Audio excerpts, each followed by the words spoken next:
Hello students, welcome to a new lecture of statistics, that is normal probability curve.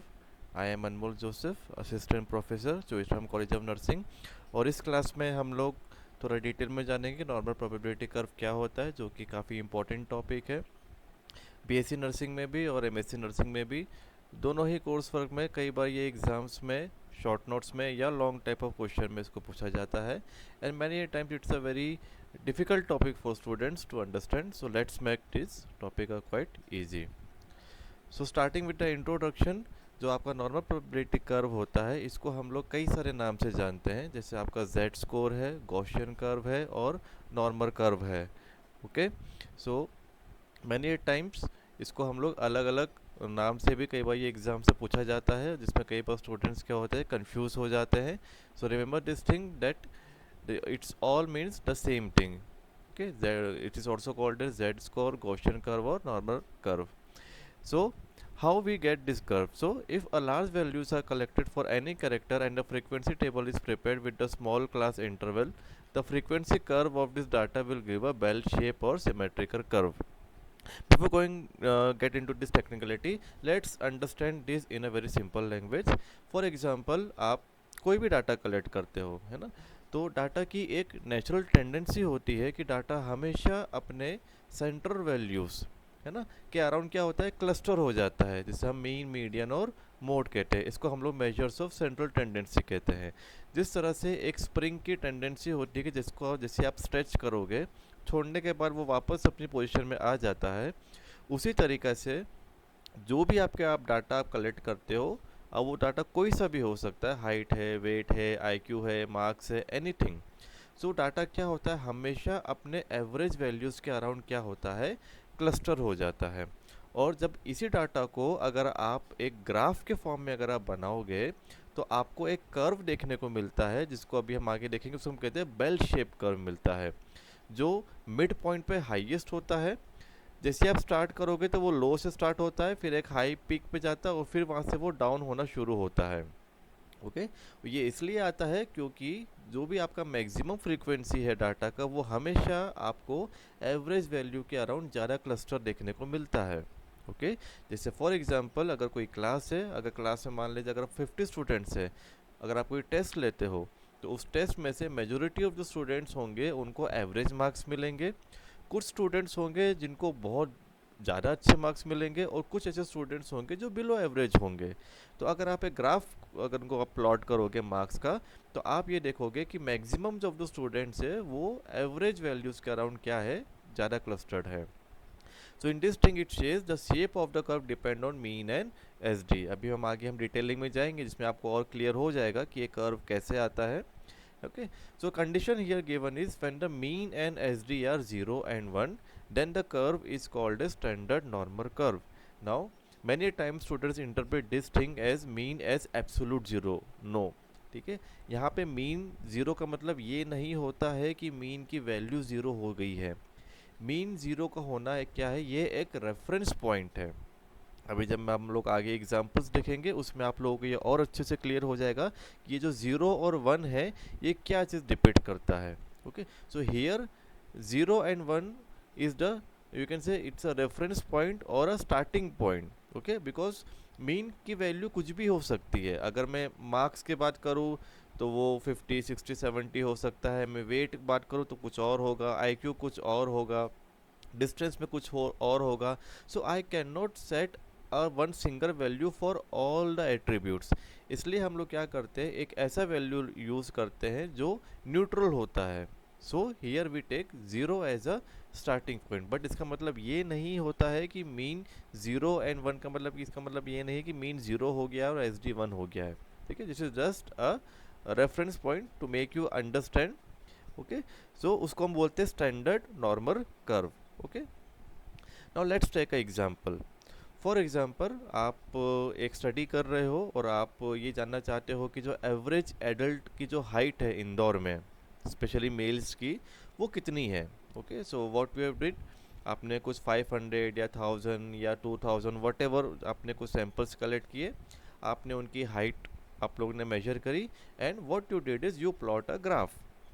Okay, आपने 1000 या 100 या 200 जितने भी आपने सैंपल साइज लिए होंगे, आपने क्या किया है, उसको आपने क्या किया है, ग्राफिकल आपने प्लॉट किया।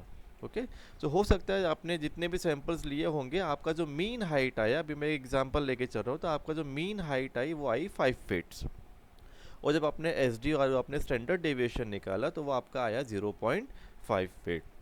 Okay, now what does this mean? Okay, now if I am going to plot this thing into my, अगर ग्राफ में अगर हम प्लॉट करेंगे, ओके, तो इसमें आप इसमें देखोगे कि जो आपका जो पीक है highest, that is your mean. Okay, तो यहाँ पे मैं अपना मीन का वैल्यू यहाँ पे लिख सकता हूँ, बिकॉज मीन वो वैल्यू होते हैं जो मैक्सिमम लोगों की हाइट होती है, बिकॉज जो मेरा ग्राफ स्टार्ट होगा वो यहाँ से स्टार्ट होगा। अब मुझे भी पता है कि जो 3 फीट है, 4 फीट है, बहुत कम लोग होंगे जिनकी हाइट इतनी होगी। धीरे धीरे धीरे ये यहाँ पर आएगा, यहाँ पे मैक्सिमम आया क्योंकि मीन हाइट आपकी 5 थी, और यहाँ से आपकी हाइट क्या हो जाएगी, बढ़ते जाएगी यहाँ से। Now what does this mean? ठीक है, तो यहाँ पे मेरा 5 क्या है, ये एक स्टार्टिंग पॉइंट है। ठीक है, अब मैं क्या करूँगा, मीन से एक एसडी आगे जाता जाऊँगा और मीन से एक एसडी पीछे जाते जाऊँगा। Okay, and then I am going to plot a graph. Okay, so it is going to look like this. So here you can see that maximum people are having height of nearly about 5 feet. As you go towards the right, the height get increases but frequency also decreases. मतलब ऐसे बहुत कम लोग होंगे जिनकी height 6 feet होगी, और यहाँ पे भी ऐसे बहुत कम लोग होंगे जिनकी जो हाइट है वो 4 फीट के अराउंड होगी। तो यहाँ पे मीन और एस डी 0 और 1 का मतलब क्या होता है, यहाँ पे जो मीन 0 था, 0 का मतलब होता है रेफरेंस पॉइंट, तो यहाँ पे आपका 5 था। तो जैसे जैसे आप ग्राफ में आप इसको प्लॉट करते जाओगे तो यहाँ से हम 5 को प्लस करते जाते हैं। ओके, तो यहाँ से 5, 5.5, 6.0, 6.5। ठीक है, ये 5.5 कैसे आया, मैंने मीन में एसडी को प्लस कर दिया, और यहाँ से आप क्या करोगे, मीन से एसडी को सपरेट करते जाओगे। Okay, so 5, 4.5, then 4 and then 3.5, and this graph will go to the infinity. तो अब इस ग्राफ से क्या होगा, मेरे को ये एग्जैक्टली पता लग सकता है कि कितने ऐसे लोग हैं जिनकी हाइट सिर्फ 5 फीट है, कितने ऐसे लोग हैं जिनकी हाइट सिर्फ ओनली 5.5 फीट है, या मैं पता कर सकता हूँ कि कितने ऐसे लोग हैं जिनकी हाइट 4.0 से लेके 5.5 के बीच में। All of this things I can calculate statistically by the help of this graph. Okay, so अब इसका यूजेस क्या होते हैं? ठीक है, यूजेस इसमें ये होता है कि जब भी हम इसका मीन और एसडी निकालते हैं, तो अगर हम हमारे मीन से, ठीक है, जैसे इस केस में हमारा मीन जो था यहाँ पे 5 था। ओके, सो अगर मैं अपने मीन से एक एसडी आगे और अगर एक एसडी पीछे जाता हूँ, so it covers an approximately of 68.26% of your data. जितने भी आपने सैंपल साइज लिए हैं उसका 68% ऑफ जो फ्रीक्वेंसी है या डाटा है वो आपके मीन के एक एसडी आगे और एक एसडी पीछे में लाए करता है। ठीक है, तो इसका मतलब ये है कि जैसे फॉर एग्जांपल अगर मैंने 100 सैंपल्स लिए होते तो उस 100 सैंपल में से अप्रोक्सीमेटली 68 लोगों की जो हाइट है वो 4.5 फीट से लेके 5.5 फीट के बीच में रहेगी। अब अगर आप अपने मीन से अगर 2 एसडी आगे और 2 एसडी अगर पीछे जाते हो, so it covers an approximately of 95.44%। मतलब आपके पूरे सैंपल का 95% ऑफ जो डाटा किस में लाई करता है, मीन से 2 एसडी आगे और 2 एसडी पीछे। ओके, सो यहाँ पे मैं ऐसा बोल सकता हूँ कि अगर मैंने 100 सैंपल्स लिए होते तो उसमें से 95 जो पीपल्स है उनकी हाइट 4 फीट से लेके 6 फीट के बीच में रहती। And if you go 3 SD, means अगर आप 3 एसडी आगे और अगर 3 एसडी अगर आप पीछे जाते हो, so it's covers approximately 99.72% of your data. Okay, so ये इसमें एक इम्पॉर्टेंट पैरामीटर होता है जो हम लोगों को इसमें ध्यान में रखना पड़ता है।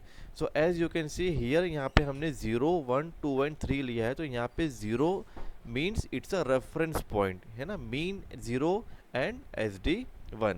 तो हम क्या करते हैं, एक एक एस डी आगे जाते जाते हैं और एक एक एस डी हम इसमें पीछे लेते जाते हैं। इसलिए जब हम लिखते हैं तो उसमें हम लिखते हैं mean 0 and S D 1, but that doesn't mean that your actual mean value is 0 and your actual SD या standard deviation value is 1. It could be anything, है ना। it depends on your data, आपने क्या mean निकाला है और आपका क्या SD आया है। जैसे मैंने यहाँ पे हाइट का एग्जांपल लिया है, आप मार्क्स का ले लेते, तो अगर यहाँ पे मार्क्स लेते तो यहाँ पे शायद आपके 50 मार्क्स आ जाते, यहाँ पे 55, 60, 65, whatever it is. So here it depends on your mean and SD. तो जो भी आपका मीन आएगा वो आपका सेंट्रल या ज़ीरो जो सेंट्रल स्टार्टिंग पॉइंट होता है वहाँ पे आपका मीन आ जाएगा, और वहाँ से आपको एक एक एसडी, अगर आप राइट जाते हो तो आपको प्लस करते जाना है, और अगर आप लेफ्ट जाते हो तो आपको एसडी से उसको माइनस करते जाना है मीन को। Okay, so by this graph you can calculate the probability of some of your samples. Okay, जैसे मैंने इसमें बात की थी कि जैसे हाइट की बात की थी, तो अगर आपको पता करना है कि कितने सैंपल्स है जिनकी हाइट 4 फीट है या 4.5 के बीच में है, तो आप इस ग्राफ की मदद से आप उसको इजीली कंप्यूट कर सकते हो।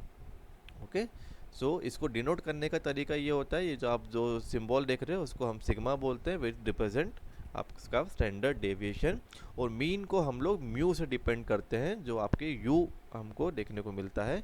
And then you can further classify this thing also. Okay, तो अगर हम मीन से एक एस डी और अगर एक एस डी पीछे जाते हैं तो वो 68.2% होता है, और उसको अगर हम दो में डिवाइड कर दें तो it will be 34.13% and 34.13%। Although इतना डिटेलिंग में you don't have to go in detail, simply just you have to remember, if you go 1 SD ahead and behind of mean, it covers 68% data. If you go 2 SD plus minus, it covers 95% of your data, and if you go 3 SD from your mean, it covers approximately 99.73 data। ठीक है, तो इसलिए इसको हम लोग 68, 95, 99 rule भी बोलते हैं, जो यहाँ पे आपको सामने दिख रहा है।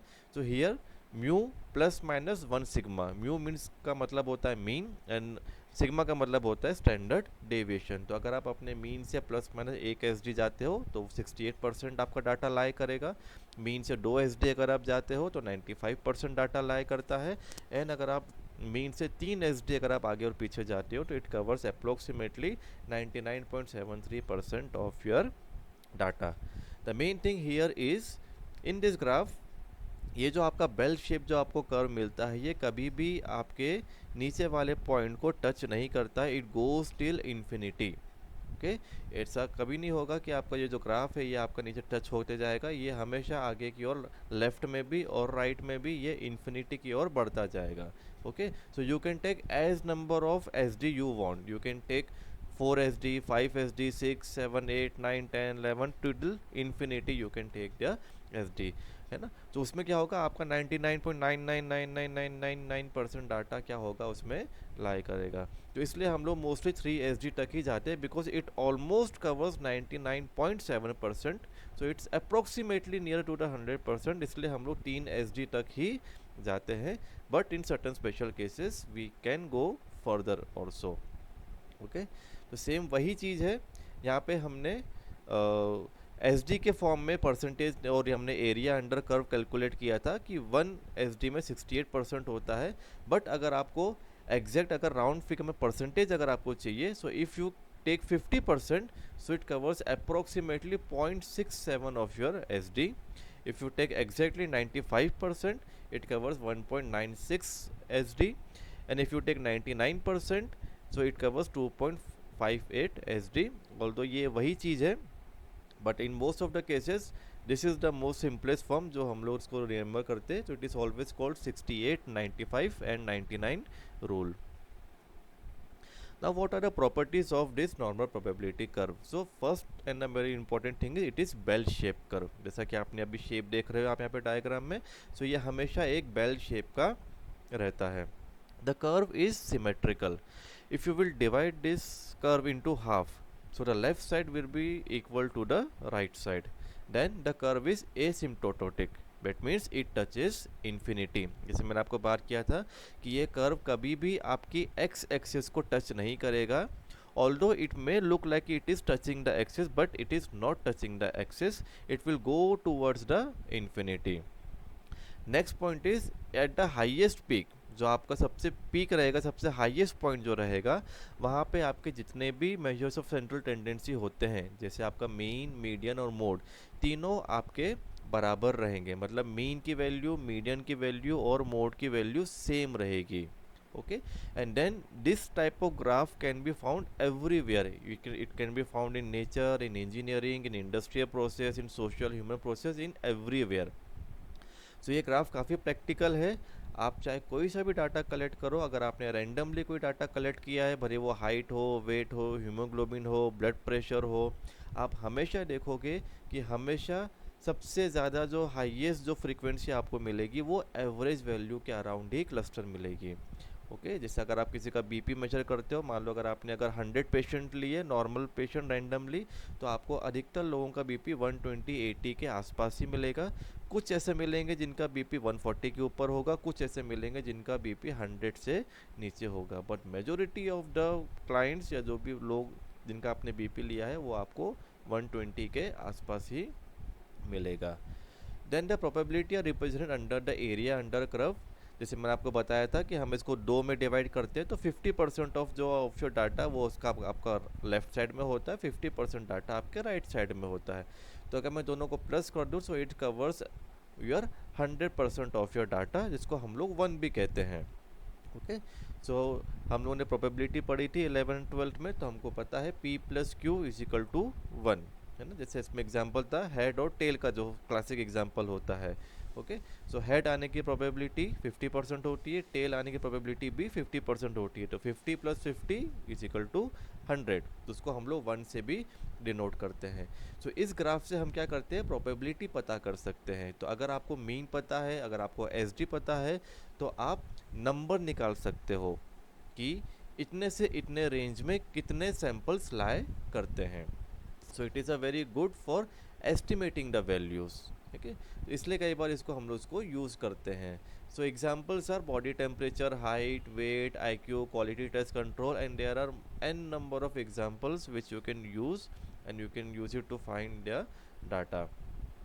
So it is used to illustrate the shape and the variability of the data. जैसे हम लोग पॉपुलेशन स्टडी करते हैं, डिजीज़ कंडीशन हम लोग पढ़ते हैं, तो उसमें ये कर्व हमको काफ़ी हेल्प करता है जानने में कि डिजीज़ का इंसिडेंस रेट है, प्रेवलेंस रेट है, वो बढ़ रहा है कि घट रहा है, कितने लोग हैं जिनको ये डिजीज़ होने के चांसेस है, कितने अभी एक्टिव केसेस है.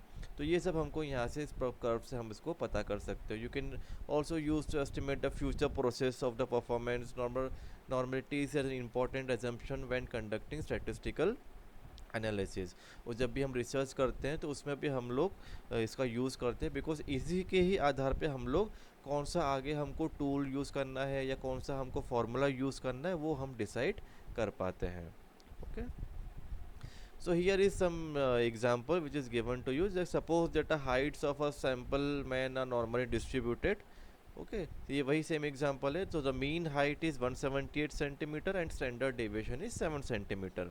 Okay, so we can generalize that 68% of population are between 171 and 185. अब ये कैसे आया, क्योंकि हमको पता है कि अगर हम हमारे मीन से एक एसडी आगे और अगर एक एसडी पीछे जाएंगे तो वहाँ पे 68% ऑफ योर पॉपुलेशन लाए करेगा.